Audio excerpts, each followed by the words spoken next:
नमस्कार। भारत के export sector पर समझिए एक बड़ा तूफान आ गया है और इसकी वजह वजह है अमेरिका के लगाए हुए भारी भरकम टैरिफ। तो आज हम यही समझेंगे कि ये चुनौती आखिर कितनी बड़ी है और इससे निपटने के लिए भारत क्या कदम उठा रहा है। तो आखिर इस पूरी समस्या की जड़ क्या है? वो है ये एक नंबर 50%। जी हाँ, ये वो ज़बरदस्त टैरिफ रेट है जो अमेरिका ने हाल ही में भारतीय सामानों पर लगाया है और इसी एक नंबर ने पूरे एक्सपोर्ट के माहौल में हलचल मचा दी है। और ये 50% का आंकड़ा सिर्फ कोई मामूली नंबर नहीं है। 27 अगस्त से लागू होने के बाद ये दुनिया में कहीं भी भारत पर लगने वाला सबसे ऊंचा टैरिफ बन गया है। मतलब चीन अमेरिका ट्रेड वॉर के बाद अब सबसे बड़ी टैरिफ चुनौती भारत के सामने है। और इसका असर वो तो फौरन ही दिखना शुरू हो गया। जरा सिर्फ सितंबर के आंकड़े देखिए। अमेरिका जाने वाले कुल शिपमेंट में 12% की गिरावट आई। इंजीनियरिंग गुड्स, जो हमारे एक्सपोर्ट का एक बहुत बड़ा हिस्सा है, उनमें 9.5% की कमी आई और टेक्सटाइल सेक्टर को तो 10% से भी ज्यादा का झटका लगा। तो ये है वो टैरिफ की चुनौती जिसका असर हम देख रहे हैं कि सीधे सीधे हमारे बड़े एक्सपोर्ट सेक्टर्स पर पड़ रहा है। अब सवाल ये है कि इसका जवाब क्या है। तो इस बढ़ते हुए प्रेशर को देखते हुए भारत सरकार ने एक बड़ा फाइनेंशियल काउंटर ऑफेंसिव यानी एक जवाबी हमला लॉन्च किया है। तो भारत की योजना आखिर है क्या? सरकार ने एक टू प्रोंग्ड अप्रोच अपनाया है।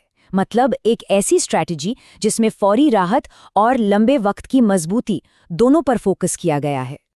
तो ये टू प्रोंग्ड प्लान दिखता कैसा है? देखिए, इसका पहला हिस्सा है एक्सपोर्ट को बढ़ावा देने के लिए एक लॉन्ग टर्म मिशन, और दूसरा हिस्सा है एक्सपोर्टर्स को फॉरेन क्रेडिट मुहैया कराना ताकि वो इस मुश्किल घड़ी से निकल सके। चलिए अब जरा इन स्कीम्स यानी ईपीएम और सीजीएसई में और गहराई से उतरते हैं और समझते हैं कि ये असल में एक्सपोर्टर्स की मदद करेंगी कैसे। अच्छा, तो इस जवाबी हमले के दो मेन हथियार हैं। पहला है एक्सपोर्ट प्रमोशन मिशन यानी ईपीएम, जो एक लॉन्ग टर्म स्ट्रैटेजी है, और दूसरा है credit guarantee scheme for exporters यानी सीजीएसई, जो फॉरेन फाइनेंशियल मदद देगी। रास्ते अलग हैं पर मंजिल एक ही है, भारतीय एक्सपोर्ट को सहारा देना। तो पहले बात करते हैं ईपीएम की। देखिए, ये कोई टेम्पररी जुगाड़ नहीं है। ये एक्सपोर्ट को बढ़ावा देने के लिए एक पूरा फ्लेक्सिबल और डिजिटल फ्रेमवर्क है। इसका मेन मकसद पुरानी योजनाओं को आज की ज़रूरतों के हिसाब से अपडेट करना है, और सरकार ने इस पर एक बड़ा कमिटमेंट दिखाया है। ये मिशन 6 साल तक चलेगा, फाइनेंशियल ईयर 2025-26 से 2030-31 तक, और इसके लिए 25,060 करोड़ रुपए का भारी भरकम बजट भी रखा गया है। ये साफ साफ सरकार की लॉन्ग टर्म सोच को दिखाता है। तो ये पैसा जाएगा कहाँ? असल में ये 4 ज़रूरी एरियाज में इस्तेमाल होगा। पहला, एक्सपोर्टर्स को नॉन टैरिफ रुकावटों से निपटने में मदद मिलेगी, जैसे दूसरे देशों के कड़े स्टैंडर्ड्स और सर्टिफिकेशन।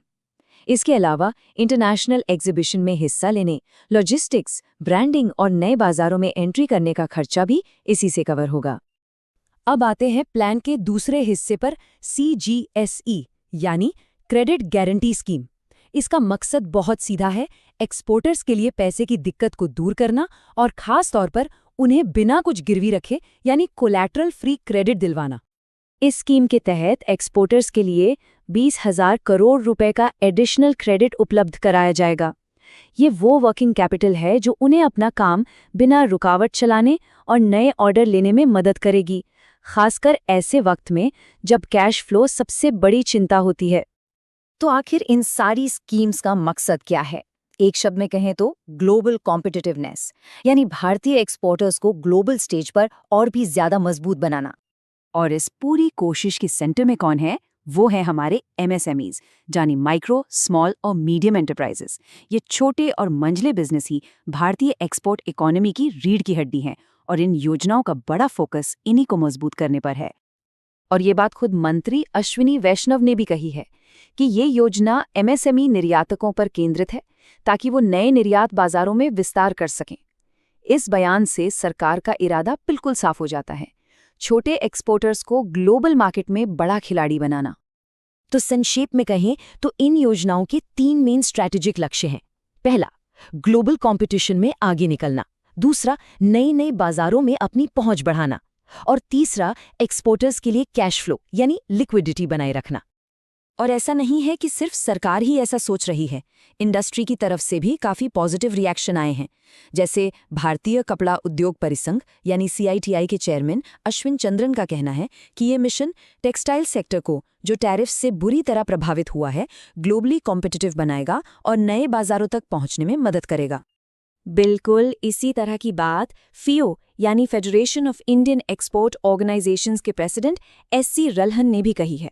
उनके मुताबिक ये मिशन खास तौर पर MSMEs को ताकत देगा और उन्हें बाजार के उतार चढ़ाव से निपटने के लिए ज़रूरी फ्लेक्सिबिलिटी और स्टेबिलिटी देगा। तो सरकार ने तो अपनी चाल चल दी है, एक मजबूत फाइनेंशियल पैकेज के साथ, और इंडस्ट्री भी काफ़ी उम्मीद से भरी हुई है।